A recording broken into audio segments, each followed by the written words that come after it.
Professor Mike is the course facilitator in Japan Prime Minister Cabinet Office and Chief for World Youth Global Leadership Program. He has been Vice President in Japan Study Abroad Foundation, former international consultant in Haddington International Education Consulting, former international consultant in California State University,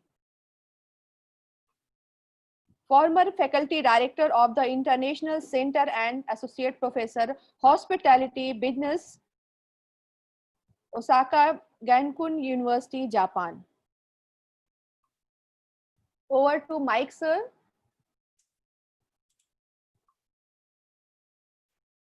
Professor Mike. Yes, I'm here. Hi, sorry.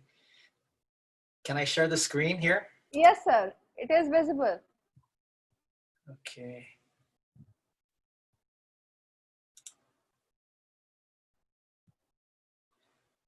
Okay. Is everything okay? Yes, sir.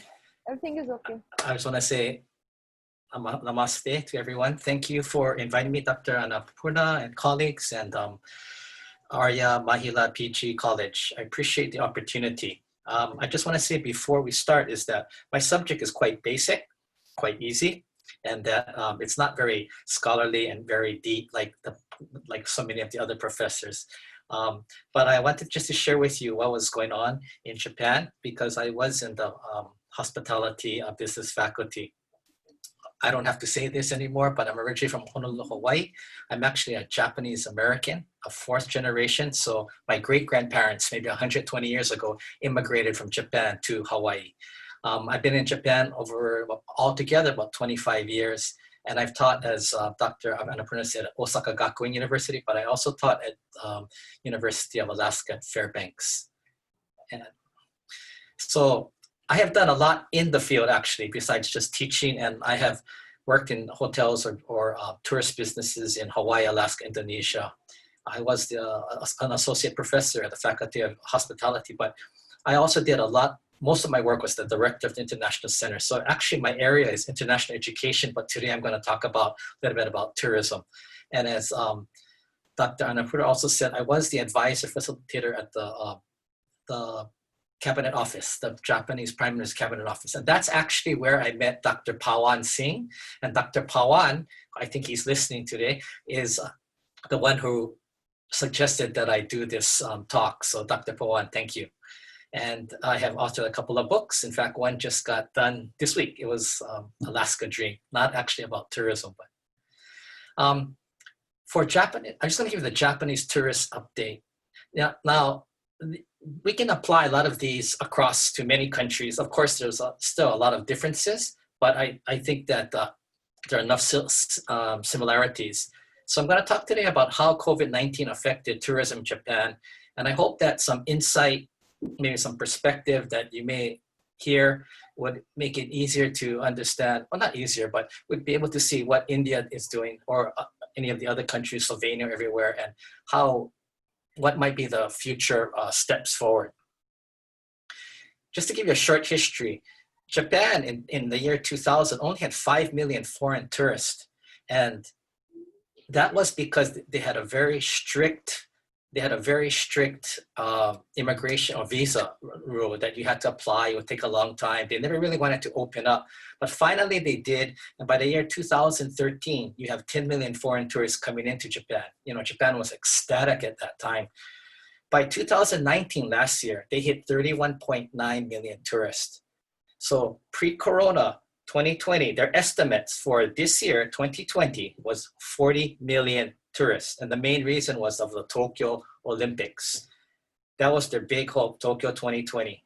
They invested huge amounts, billions and billions of yen into the infrastructure and investment. And they're ready to go now. But now, then COVID-19 came and everything was basically canceled and the playing field was even.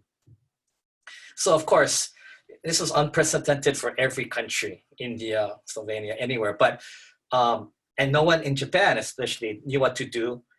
There was no one there to connect the dots. And I think that it lacked strong leadership because, Japan is more of a risk-adverse country. It's more of a collectivist culture. And so there's a lot of consensus building and a lot of movement, but no one really took the point and to decide how it's done. Also, Japan does not have an official CDC like the United States has, a Center for Disease Control, that takes the point and sets the policy. They have experts in the field, but they do not have someone who is making the policy. So that also took a lot of time. So basically what you came down to was, of course, economy versus safety. And Japan being a more risk-adverse and collective society, safety, of course, was really focused on. And so things happened very slowly. So I would say that there was very slow government response, and tourism-related businesses and also restaurants, bars, food and beverage businesses were hit the hardest. During that time, the government did implement some fiscal, stimulus, like they offered between 10 to 20,000 US dollars to different businesses depending. Also, each resident just recently, I think it was 2 weeks ago, would get 100,000 yen, which is about $1,000. But again, as one of your speakers said this morning, I was listening, those stimulus packages are so short term that what do you do when the money's gone? And the money's gone already for most people. So that's really part of the problem. Also, Japan, the government, they still don't have a plan of what to do. And of course, nobody really knows, right? I mean, we don't know what's going to happen if the surge is coming back or second or third will what the situation is like. The present immigration restriction policy is that anyone who is non-Japanese will not be allowed into Japan. So this even included like permanent residents, foreigners who are married to Japanese, even myself, I'm on a long-term visa. If I could leave Japan, but if I was ever to come back, I wouldn't be allowed back in. So it was a very strict policy. So there were some foreigners who had a lot of problems, like one Korean person with his family was in Japan and his mother passed away in Korea and he could not go back to the funeral. Anyway, just this last week, maybe I think it was Tuesday, they put in 2 exceptions. One is if you have a long-term work visa or you are a permanent resident, you can leave and be allowed back in for 2 situations. One is that a death in the family, a close family member. And second is if you have medical treatment, like let's say you have some kind of treatment in your home country, like cancer treatment or something, and you come to Japan, you can go back and be allowed to. But as far as work, as far as other circumstances right now, that's still not accepted. Now, just this past week on June 2nd on NHK News, there was this Professor Nishiura from Hokkaido University Graduate School. And he had this research that I thought was kind of interesting. And it was he did several simulations about what are the risks involved of opening up Japan to the world again for tourists. I'm gonna play this video. I'm not sure if I have to unplug this. Tell me if you can hear this video. It's a very short video, okay? It's not yet. Can you hear? No. Yes, sir, you are audible. Can you hear the video? No, video voice is not coming. Okay, I'm gonna pull the plug on this. Let me try. Tell me if you can hear this. Is a professor at Hokkaido University Graduate School. Can you hear? Yes, sir, audible. An influx of coronavirus carriers from overseas contributed to the spread of the virus in Japan. A research group led by Nishiura created a range of simulations to gauge how many international travelers to Japan would be needed to cause another major outbreak. The results showed that if 10 infected people come to Japan daily, even PCR testing at airports and a mandatory 2-week quarantine period would not be able to completely stop the virus. There would be a 98.7% chance of a major outbreak leading to a state of emergency within 3 months. If the number of carriers entering Japan is kept down to 2, that probability falls to 58.1%. And if it's lowered to just 1 per day, the probability is 35.3%. As part of its efforts to control the spread of the coronavirus, Japan currently denies entry to visitors from more than 100 countries and territories. The Japanese government is considering easing entry bans on some of those countries. Government officials are now thinking about allowing the entry of people on business from Thailand, Vietnam, Australia, and New Zealand. They explained that these 4 countries appear to have brought the coronavirus infections under control. They also say the 4 countries have close economic ties with Japan. By contrast, a number of countries in South America and Africa are now becoming new hotspots for the pandemic. Professor Nishiori says Japan needs to start creating a numerical system to assess the risk associated with each country. He says such a system will be essential when deciding whether to ease.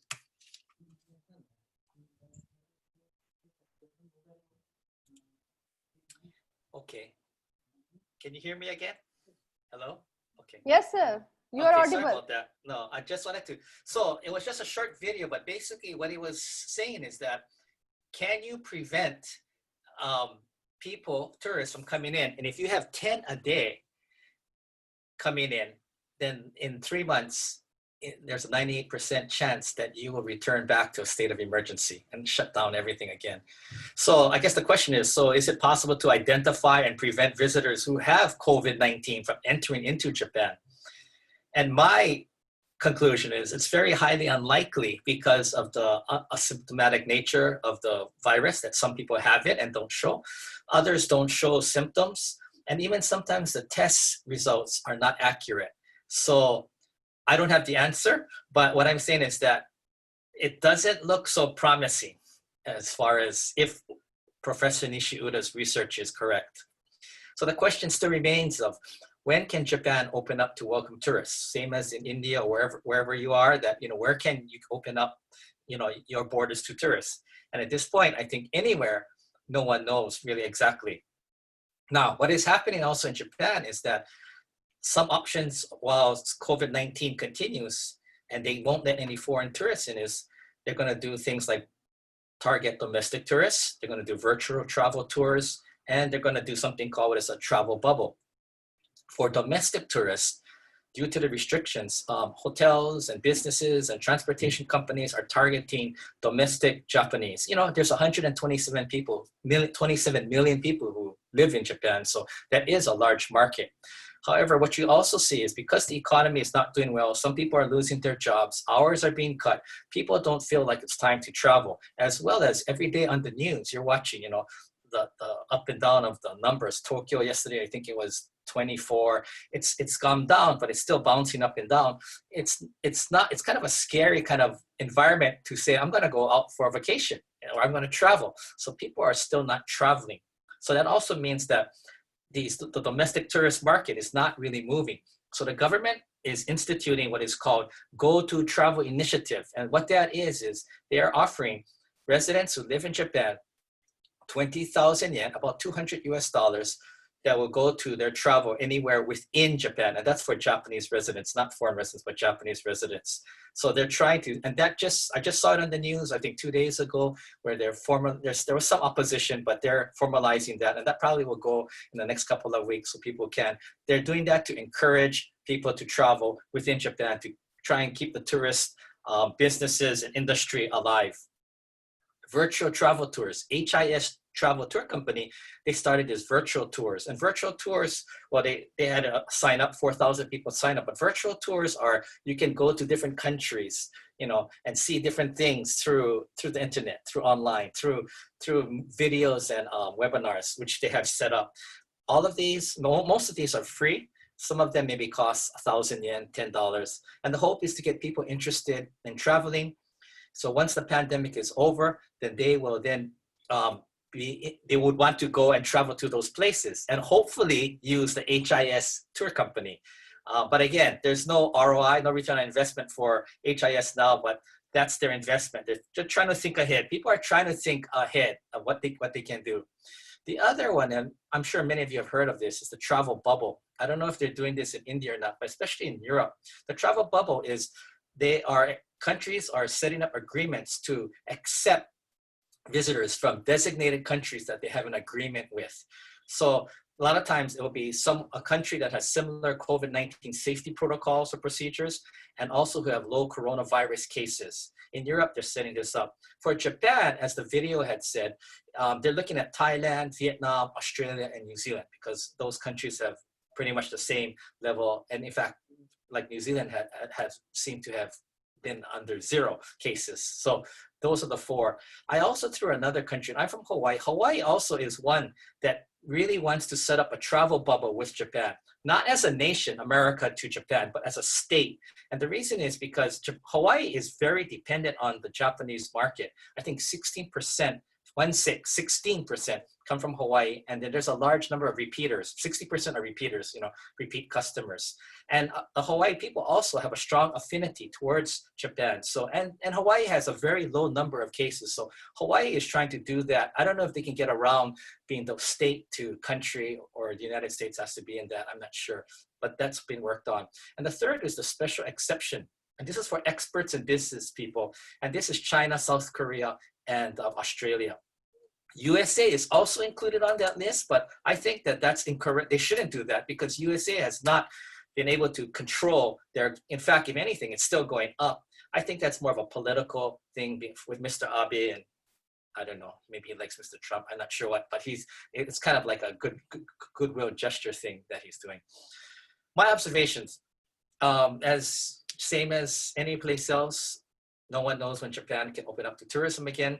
Some say, and I read the newspaper and things, that it'll be at the end of June or July, and it depends on the CV-19 cases. My guess is maybe in the fall season, if the COVID-19 numbers decrease and remain stable. But I don't believe that the tourist numbers will return in the next 2 to 3 years to what they were in 2019. So on a personal level, if you're interested in traveling to Japan, as soon as things get kind of stable and they open the door, I would go to Japan then. And the reason is because not many tourists will be traveling, and Japan will be easier to see few tourists. Because the problem is, until COVID hit, I live in Kyoto. Kyoto during like fall and spring were overcrowded. There are just too many tourists, and they didn't know how to handle the overcrowding of tourists. So if this is something separate from what I'm talking about, but if you are interested in seeing Japan, when they first open, that's when I would come to see Japan. What will happen also is what tourists will return. The Asian tourists, of course, will return. The Chinese, the Koreans will come back once they open. It's going to be regional, as I said. And I don't believe, this is my own opinion, that Western tourists or tourists from the United States and Europe will increase very quickly. I think there's a kind of a stigma about the idea of Asia. Like, okay, the coronavirus started in Wuhan, China, which is Asia. And basically, it's like guilt by geographic location. And so Asia becomes like a whole metaphor for, like danger or, corona. So I think the corona will affect the Asia from the West to Asia travel market, and Japan will be part of that. I believe that Hawaii tourists will come back, but Hawaii is a very small, our population is only 1.2 million. So it's still, even if a lot of people come, it's still very, very small. But it's a strong affinity for Japan. And Hawaii is the only state in the United States that is like an Asian state, where 70% are non-white.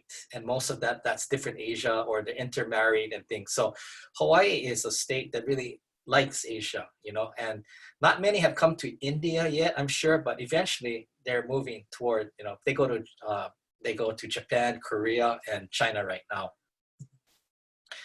Next year's Tokyo 2021 Olympics is also a question, and imagine they had people on the payroll for 1 year getting ready for the Olympics this summer. So the question is, they have to go 1 more year. Imagine the cost involved. I think there are like 3,000 or 3,500 people employed for the Olympics, plus whoever they hire part-time and things. So if they're going to do it, they're going to have to take that expense, as well as they've already invested billions and billions and billions of yen in infrastructure.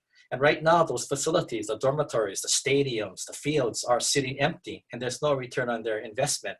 Some in Japan have said that they should just cut their losses because the taxpayer already has paid so much that it's only going to, costs are just going to accumulate. I don't know the answer, but it is still up for question. Governor Koike of Tokyo just said 2 days ago, she said that she's going to streamline the next 2021. I don't know what that means. No one really knew what that means. But I think it's more about how to keep costs lower. And again, we don't know what's going to happen with the COVID-19, if it's still, if they don't have a cure or a vaccine. So COVID-19, I think, has basically leveled the playing field. Tourism will have a new normal. What that normal is, I don't know. As I said before, it'll take several years to return. I believe also people are very apprehensive about traveling a lot or traveling outside of their region. So I believe that less people are going to fly. Now, unless you're like Japan and you're on an island that you have to fly, you're probably going to stay domestic. Like in Europe or even maybe on the continent of Asia, if people could drive, they're probably going to drive or take the train or take the bus, because I think the big worry was what happened last time was when people were flying to different locations and the airline said, oh, we're going to cancel flights because the transmission is happening on the plane. Those people got stuck. So I think there's this idea that let's go where we can drive or we can take the train so we can return back in case something happens, we can just drive back. Whereas, so people are going to go more regional, more local. Unless you're on an island like Japan where you have to fly out, in that case, you might still fly to Korea or maybe China or Taiwan, or you're going to probably stay domestically. Also, unemployment and loss of jobs have happened. So I still see people not traveling very much because people have lost jobs or their disposable income has been cut. So they can't, travel and leisure is basically extra. So less people, I believe, will also be traveling. There's also this question of some preventative measures, differences between countries. Social distancing seems to be quite random. They usually say 2 meters, but when I see even in Japan at stores like Costco and things, it's only about 1 meter because the stores are smaller than, let's say, in the United States. They don't have that space, and so places don't have that luxury of doing the actual 2 meters each person, right?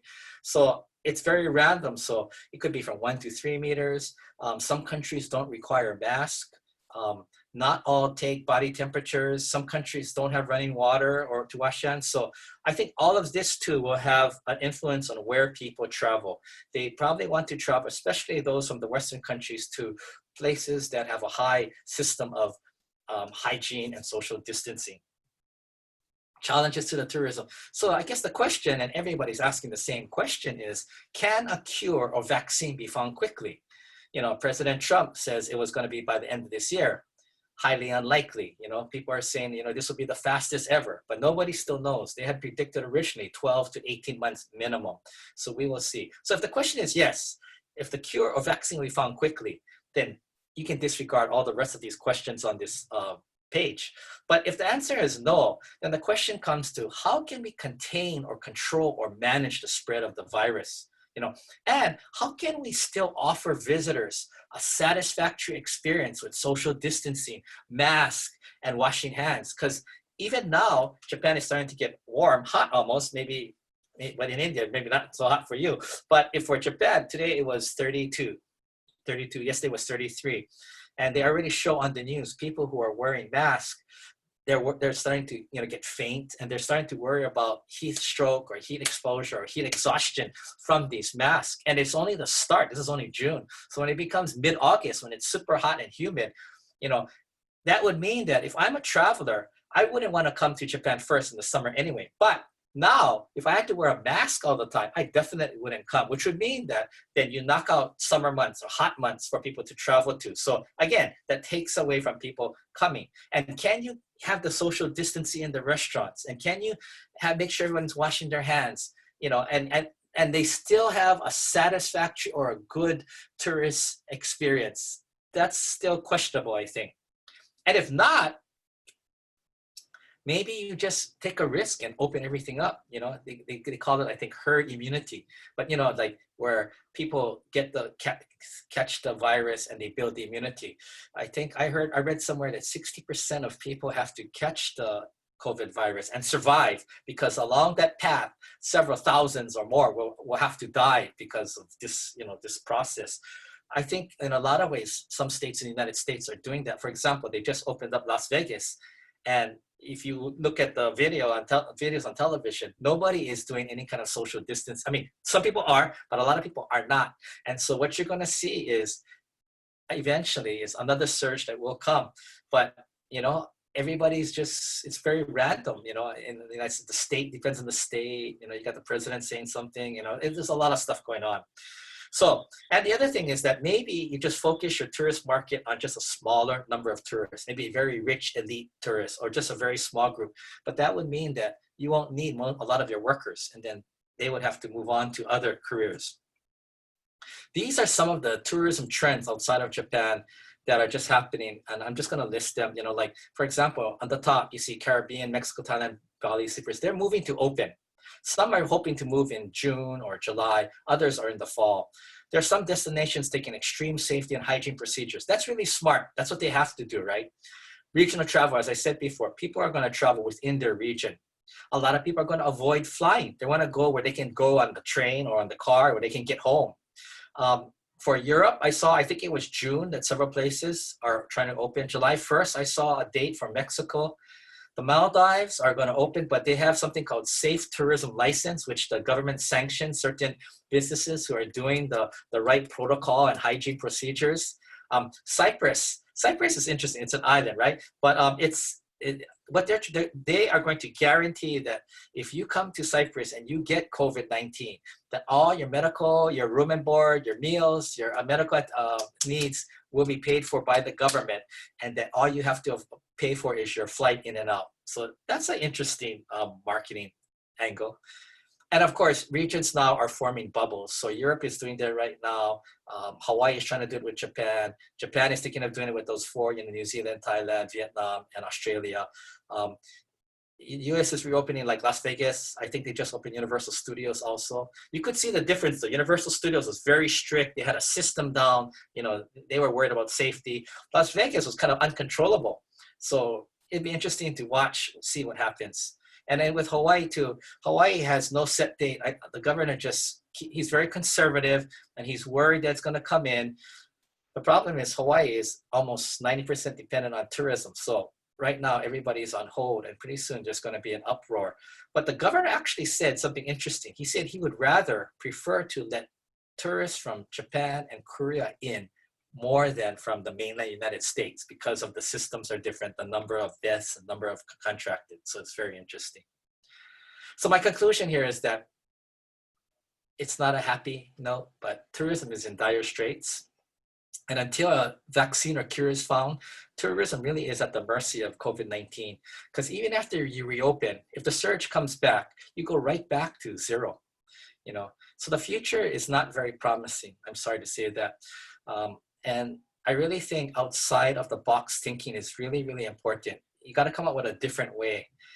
Some people might want to start thinking of shifting of career work from tourism to non-tourism related businesses.